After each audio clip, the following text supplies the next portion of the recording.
Let me introduce myself. I am Alex. I'm MJ or Luna. And I am Ailey.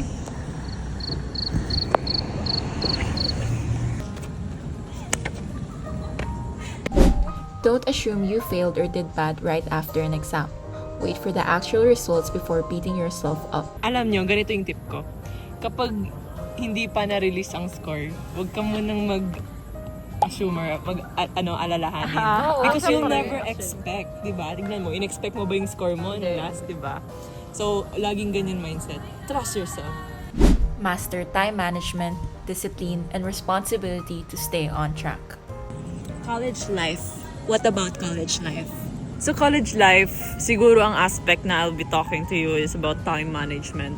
Siguro kung magaling ka talaga mag-manage ng time mo, tas discipline ka as a person, then this is no problem sa'yo. Kahit mag-orgs ka pa, okay lang.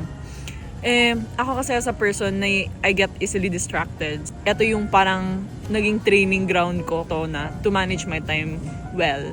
And to, have discipline and patience. Always just think na magagawa mo rin to, pero itong exam na to, hindi mo na to mababalikan. Okay? Listening now means less cramming later. Invest your time wisely. Next naman, in terms of academics, anong tip mo? Dapat makinig kayo kapag nag-lecture.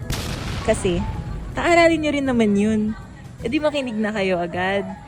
Kasi magiging burden pa siya kapag pinatagal nyo pa. College will shake up your routine. Expect changes in your hobbies, hangouts, and how you spend your time. Coming into college, parang dapat i-expect nyo na yung buhay nyo, hindi siya magiging exact same ng senior high school. Like yun yung may mga kailangan kayong i-sacrifice na versions of yourself. Ngayon, coming into FOP, girl, yung time ko for gala, talagang nabawasan. From 80 naging 25 na lang siya. So, and nahirapan ako mag-cope noong una kasi parang, alam mo yun, ganun yung buhay ko. So, ayun lang, expect nyo na your life won't be the same ng senior high school. Kasi nga, magka-college. Tapos, may mga kailangan kayong i-give up na parts of yourself. Pero hindi naman siya bad thing. Talagang ganun lang yung, i-expect. Doing your lab manuals ahead of time makes life so much easier. Fresh tip. Ito, lab months. Hindi pa nag-i-start yung klase, simulan nyo na yung lab month.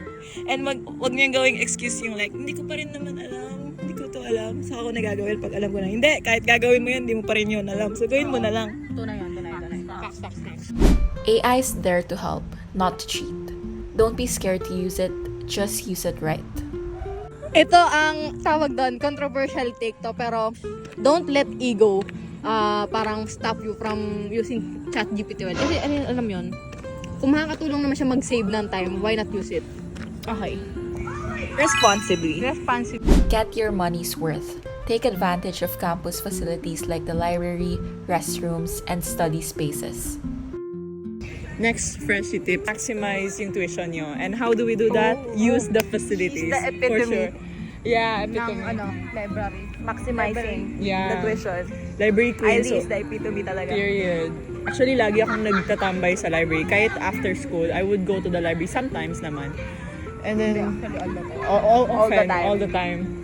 Dapat rin na i-maximize yung bidet. Kasi girl, She's always poopy. you don't have to rub me out like that. Okay. Facts. Facts naman. Anyways, the bidet here is good. Mga CR here is good. Just, you gotta go to the right one lang. Pinaka-favorite CR ko siguro so far is the Senlab. Punta kayo sa Senlab, ang ganda ng CR. Next is yung CR dun sa may church. Yung CR dun, ang ganda. Diba? Sa tabi ng court. May bidet Bagong rin. renovate yun. Bagong renovate. Tapos yung ika-third na favorite CR ko, yung sa library na. Third floor. Best.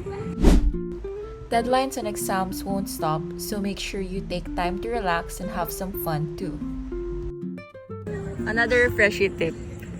Just because marami kang gagawin, don't forget to have fun. Yeah. Lumatas na. Ang daming gagawin, pero lumatas. Go.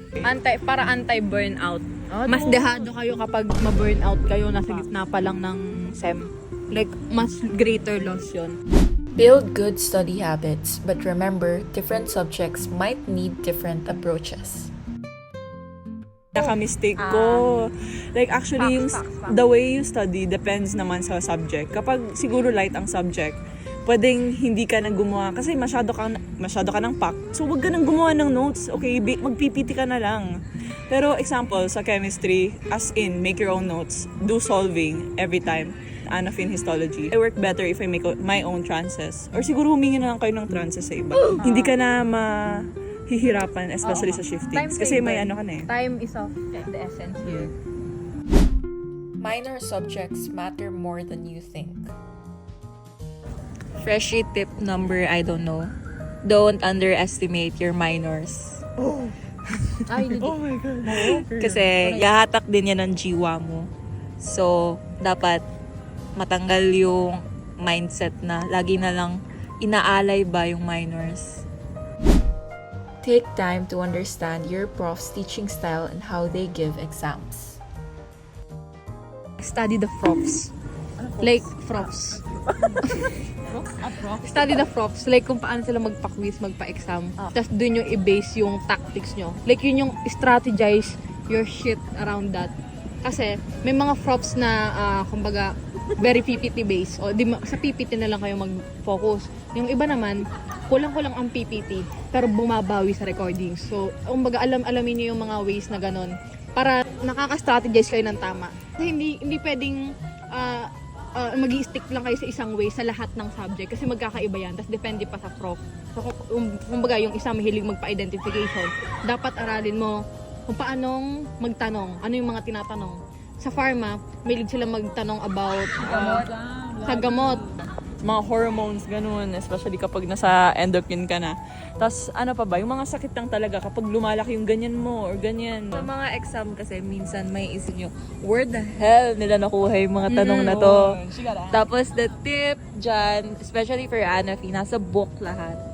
So, if there's one subject na kailangan sa book mo inaaral, I think Anafi. And his stuff. Histo. Do as many formative tests as you can. They often reflect the real graded ones and really help you prepare. Girl, take that Pearson quizzes. Yeah. Take that Pearson quizzes. Huwag kayong tatamarin. Kahit formative yan, anuhin nyo. Ito nga, ever since na nag-start yung first sem namin, lagi niyang sinasabi na i-take namin yung mga Pearson quizzes. Pero binabrush off lang namin siya kasi akala namin it's just a formative. So we didn't even bother. And then, by the end of the sem, we realized na yun yung basis niya ng mga quizzes namin.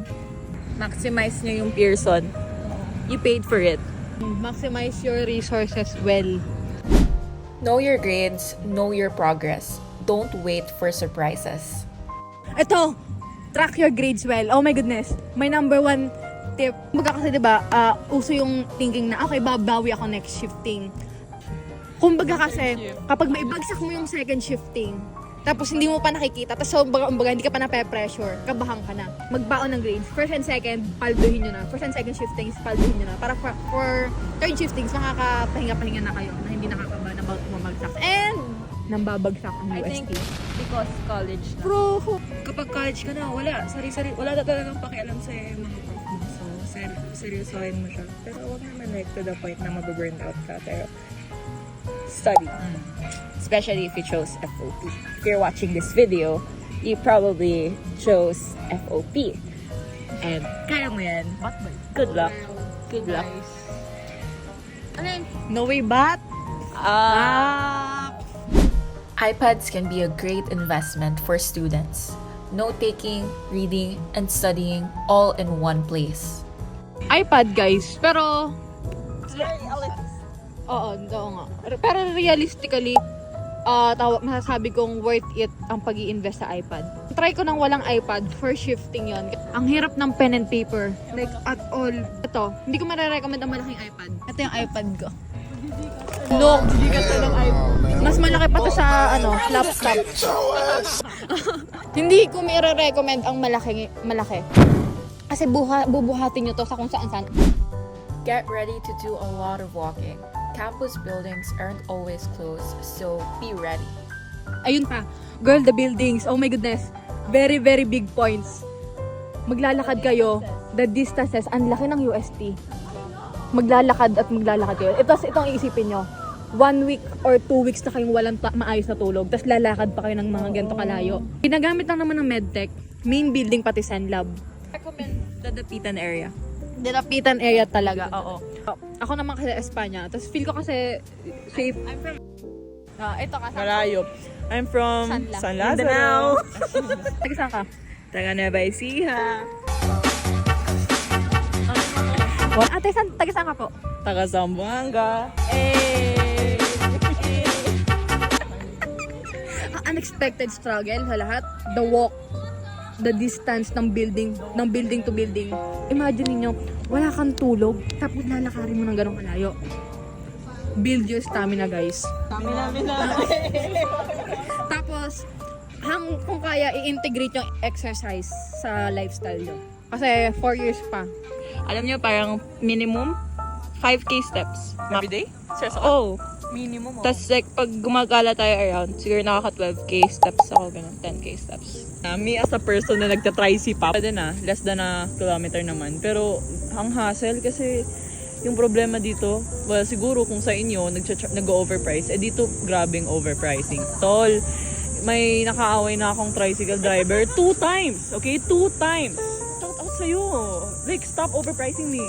Anyways, kung sa mga times na ganun, guys, just walk away na lang. And if it's just 10 pesos, just pay that 10 pesos. Yeah, for the sake of safety. Do your research on the dorm or condo you will live in.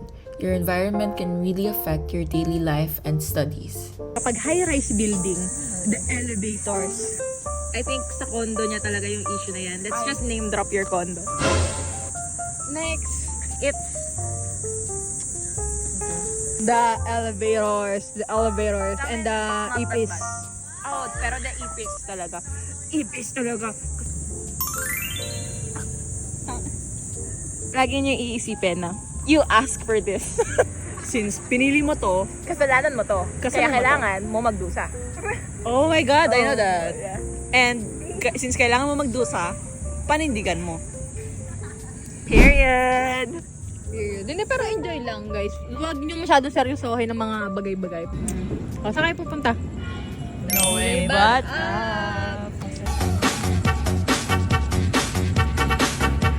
Go na. May nangyari? Uy, wala naman. Parang we're peaceful here.